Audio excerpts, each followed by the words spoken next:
It took just 2 kilometres to get used to this Trek Emonda, but I admit it was strange going for a ride on another bike. It's been a while since my last bike test, and I've enjoyed having my own bike. Of course, it's a pleasure to ride something new, and over the last 25 years, I've done that a lot. My complete tally of test bikes is up over 400. Trek bikes have made up a fair percentage of that test fleet, and the Emonda itself is a model that I've come to know well. I first rode one of these in 2014, at the end of the year that the Emonda was launched by Trek.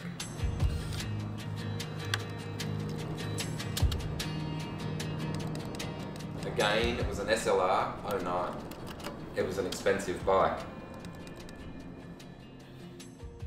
The top tier Emonda, launched on the 19th of June 2020, sells for 15,799 Australian dollars. No matter how you try and twist the numbers, it's a lot of money. In my appraisal, it looks fantastic, and I've tried to showcase the sheer beauty of the bike in this first ride video.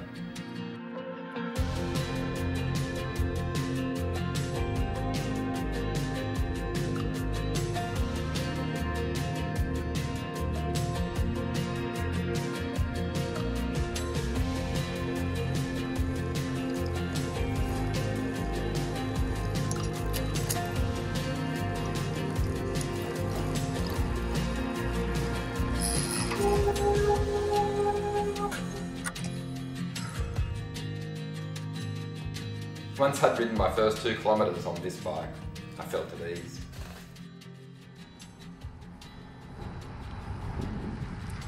I'm a few kilometres into my first ride on the new Trek Emonda, and I can tell you she rides light. That's the first impression. The second impression is the handlebars are slightly higher than I'd like, but I am here at the moment. By the time I'd done 5 kilometres, I was starting to film the bike to show some of its lustre in the light. By the time I'd done 15 kilometres, I was speeding downhill at over 75 kilometres an hour, feeling in complete control and grinning ear to ear. There's a stability that for me is exaggerated by the vast difference in the wheels from my bike to the test bike. Now my bike has scope wheels. The contrast to the Emonda and the Bontrager wheels is obvious after just a few kilometres. On the same stretch of road, one ridden often, I've not gone as quick on my bike as I did on the first ride down past Taronga Zoo with this Emonda. Credit to the tyres too.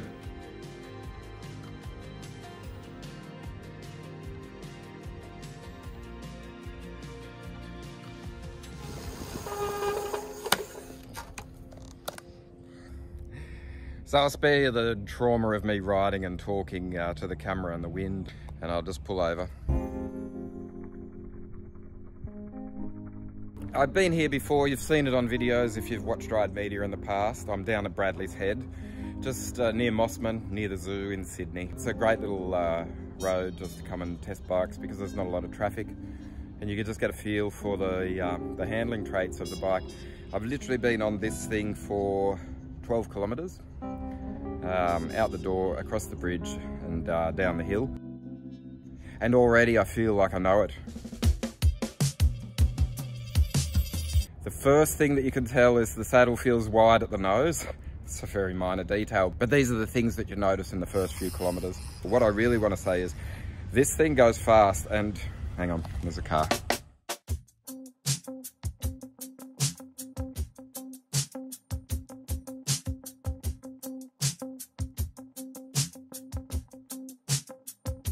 I've made it clear over the last year that I really love my Focus's ALPE Max, so that's still the case.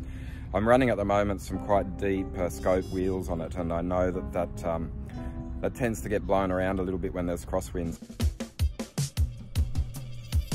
Whereas the immediate sensation that I got out of riding on this new Emonda with the new AERODYNAMICS wheels, it's a shallower rim and a different shape. They just tend to manage the wind a little bit better.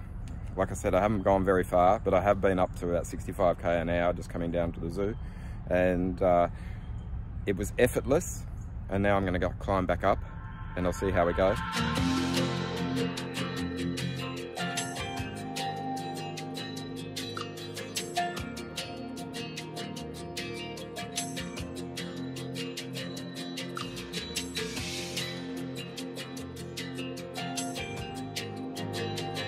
It is an amazing bike, but $16,000 is a lot of money. You can see the bike come together on the work stand in an earlier YouTube clip. And Trek answered some of my questions about the Emonda after the official presentation, and you can also find the answers on Ride Media's YouTube channel.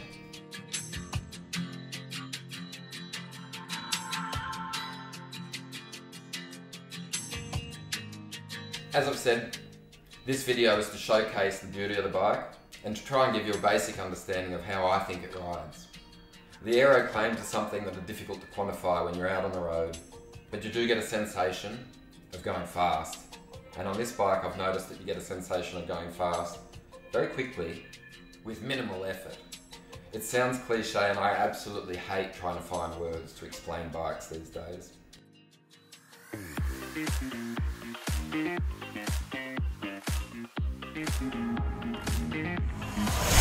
Lightest weight road bike, ultra light. AERODYNAMICS. Really exciting. Awesome bike, a super light frame. Awesome geometry that's Increase the stiffness, Vertical compliance, snappy feeling. great bike. make it light, stiffness, lighter but stiffer, comfort, aerodynamic, AERODYNAMICS. aerodynamic, more aerodynamic, stiffer, optimization. Great, awesome. The fastest bike up ALPE was 6.8 kilos. Lightweight aero frame. Fastest aerodynamic package, Extremely fast. that it's aerodynamic. Aerodynamics is super important. Weight is really critical. Sub 700 gram aero frame. Huge aerodynamic benefit. Extremely aerodynamic. Sweet bike. Aerodynamics matter everywhere. Lightweight bike, climb fast, fastest climbing bike. aerodynamic, faster up ALPE d'Huez, Super fast, faster up ALPE d'Huez, super light. faster up ALPE d'Huez, Really, really proud of. faster on the flat, Fast. faster. Aerodynamics, aerodynamic, Fast aerodynamics, aerodynamic savings, Aerodynamic investigation, aerodynamic improvements, fastest, responsive, stiffness, incremental gains, proprietary to Trek, minimizing the weight of the bike. It's very expensive, balancing weight and aerodynamics. Fast, aggressive bike. have their cake and eat it too. You can take the sales pitch any which way you like, but I can tell you that the Emondas have always ridden right. I remember the first taste I had of the SLR back in 2014, and I described it as riding like porcelain.